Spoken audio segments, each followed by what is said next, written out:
She's a six-time Grammy winner, six #1 records on her resume, more than 30 million records sold, the definition of crossover from Christian contemporary to top 40, and she's performing at the Pioneer Center on Sunday. The great Amy Grant joins us. How's that? Good morning. That's been what a lead up. I feel like I Yeah. need to do something big.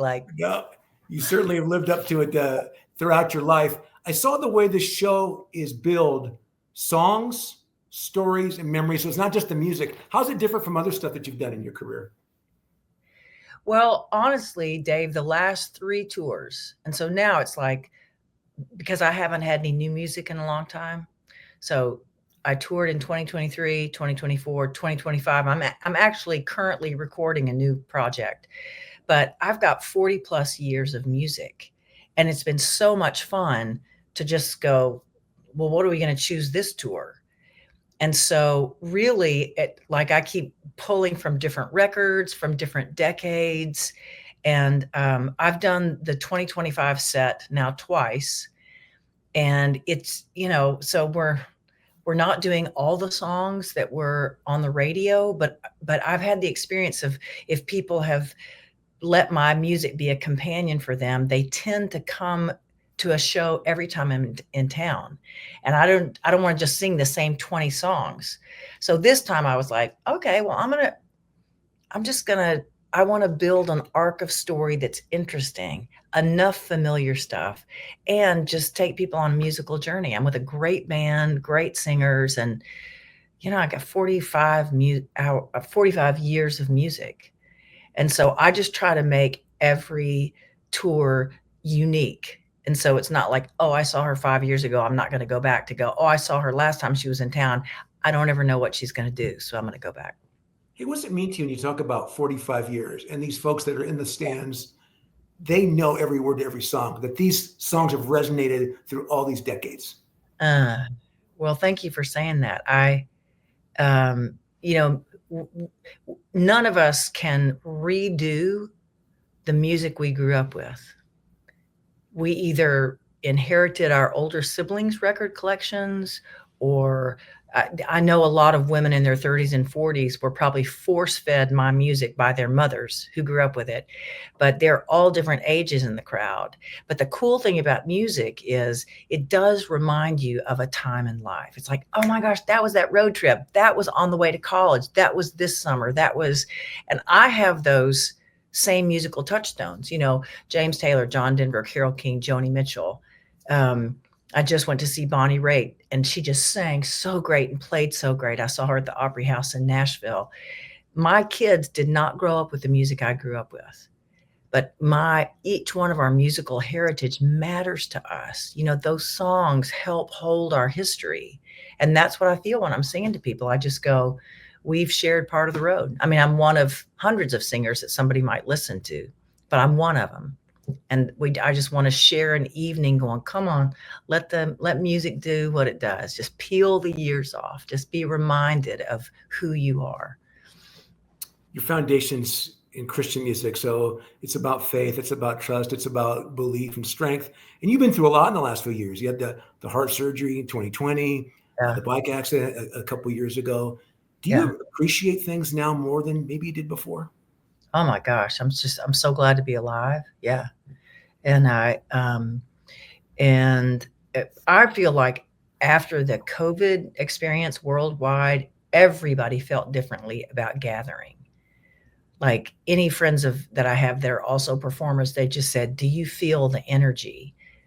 And it's different from doing things. I appreciate that we're talking on Zoom right now, but it's so different that it's like the figure 8, the energy exchange, between the audience and the stage and the audience. And it's a real thing, and my background in faith music is a lot of people are have church damage.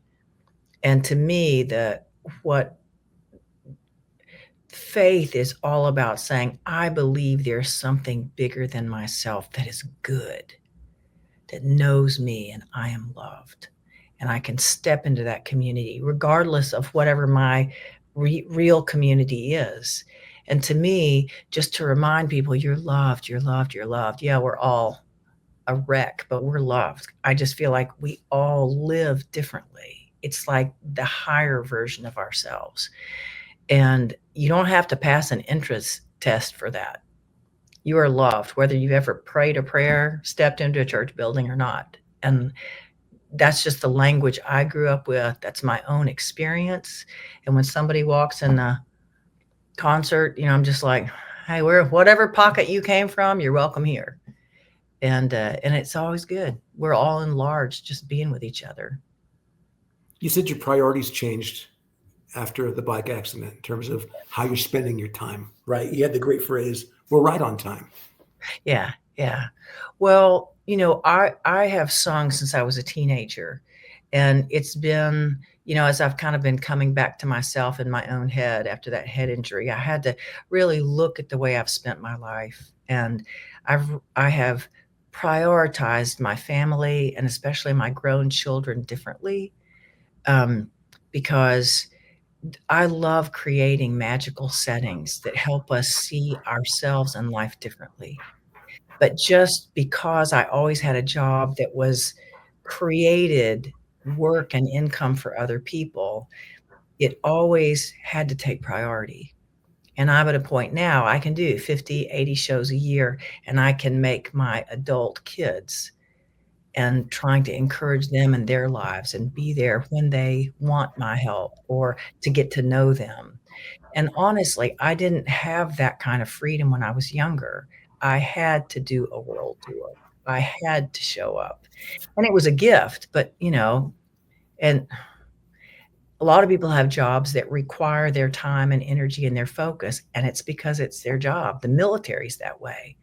And we all rely on community and all those things, but now I go, "Hey, I'm 64, I kinda get to call the shots." And so I'm gonna prioritize to be available to the people closest to me in a way that is we're just kinda all still discovering it, and so I like it. You mentioned the age. I was never going to ask as a gentleman at the 64. You've got almost 25 years of marriage coming up. I think March 10th, I believe, is your And anniversary. yeah, I know. What's your secret? How do you do it? What advice would you give to any couple to make it last on this Oh, Valentine's Day weekend? well, I wanna say, it's a second marriage for both of us, and I fell in love with Vince when I was married. I was in a difficult marriage, but no matter what it looks like from the outside, there is no such thing as riding off into the sunset. Not in the first marriage, not in the second marriage. Life is a process being of seeing ourselves, wrapping our arms around our own life, learning to accept ourselves, to be kind, to be forgiving. And as we learn those lessons toward ourselves, we're able to extend those lessons to other people. And I think when you're young and you get married, it's like you're just trying to find something to answer all of the need. And at some point you go, I I have to answer that need. I have to address the chaos inside. And I think it's there we find the seeds of faith. It's there we begin to know who we are. And it's from that place that you are able to engage. And my feeling is if Valentine's Day, if you're breathing, means you're still alive and you're in the transformation process, the giant rock tumbler of life. And what you long for, you will put effort toward and find it. And Vince and I, it's better now than it's ever been. And it's just taken one day at a time. Are you able to carve out any Valentine's time at all over this weekend in any way? Well, he's on the road and I'm on the road. So I, I'm sure we'll have a conversation, and everybody that's on the road with me, 8 crew members, 8 band members, and nobody's with their significant other. And so I think we're just gonna be grateful, all of us, for the gift of each other. And I'm so glad you asked me that, because I think it would be beautiful, maybe if we all go out to dinner, to just go around the circle and say something that you love about somebody in your life that you love. And for somebody, it is their spouse. But just there's something about giving attention and awareness in our very distracted culture, but to give your time and attention to a person, to a what do I love about that person?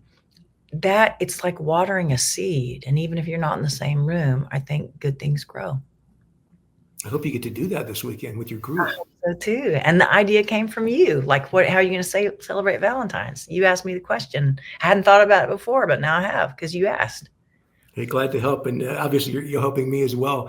Hey, you and Vince have this rule in your house not to play your music, Is it a right? rule?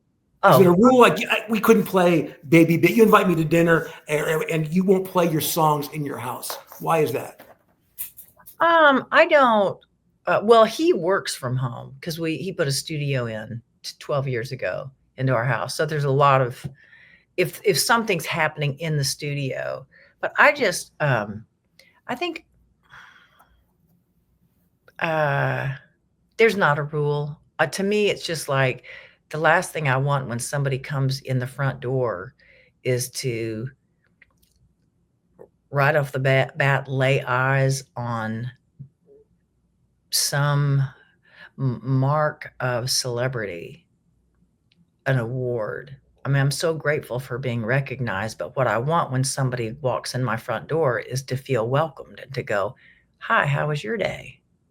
Because we live right now, and awards and things like that, or even music that you make is about it's a passion, but it's not, I don't know.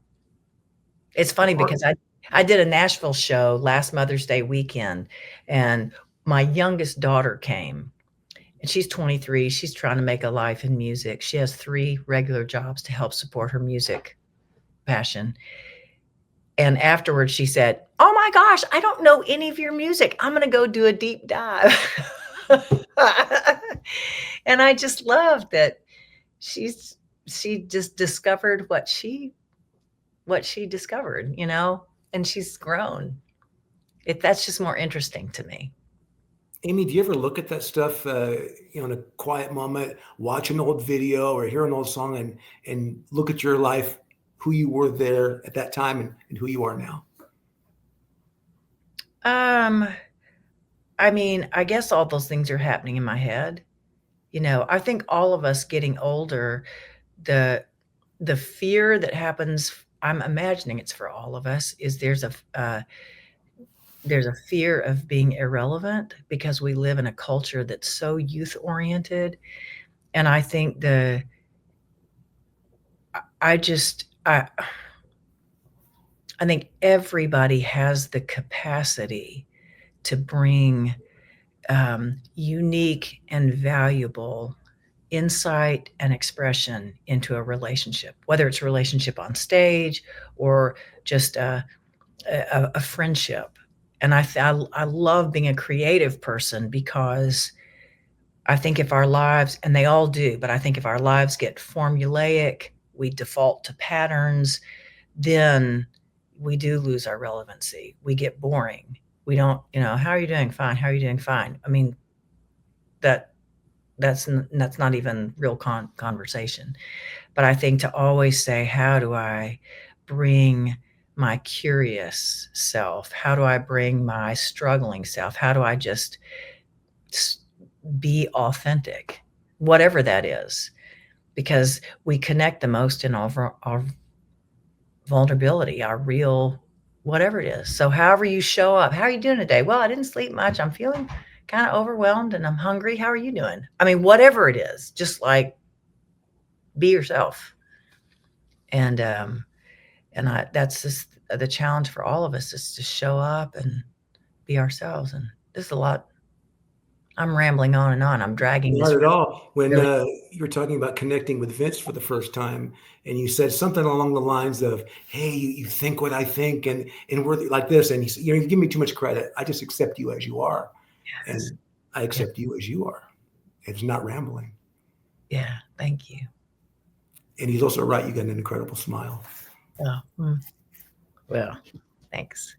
You are one of the few folks that have a star on the Hollywood Walk of Fame, Music City Hall of Fame, and you'll be coming to the Pioneer Center on Sunday in Reno.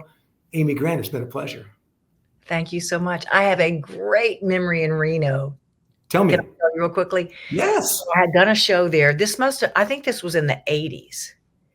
We had done a show there and we loaded up the bus. We had a little extra time just on our hands. And maybe we sold a bunch of t-shirts in the show. Anyway, we had the band and the crew, and the tour manager said, okay, we've got 1 hour. And he passed out gambling money to everybody. Not a ton. I don't know, maybe $50. I mean, which adds up when you've got all those people. But he said, we're leaving in 1 hour. Either lose it or gamble it. And anyway, everybody was gone. Everybody showed back up. And one of the guys in the crew, I don't know if people gave them their gambling stash, but he hit a lucky streak in whatever game he had chosen. And we all got back and he said, I've got enough to get an engagement ring for my girlfriend. And I was like, oh my gosh, I love that. Every time I think about Reno, I'm like, yeah, one lucky guy in the crew got a ring for his girl. Well, coming up on Sunday, you'll be making memories with a great show and an audience that loves you. Amy Grant, I appreciate your time. Thank you.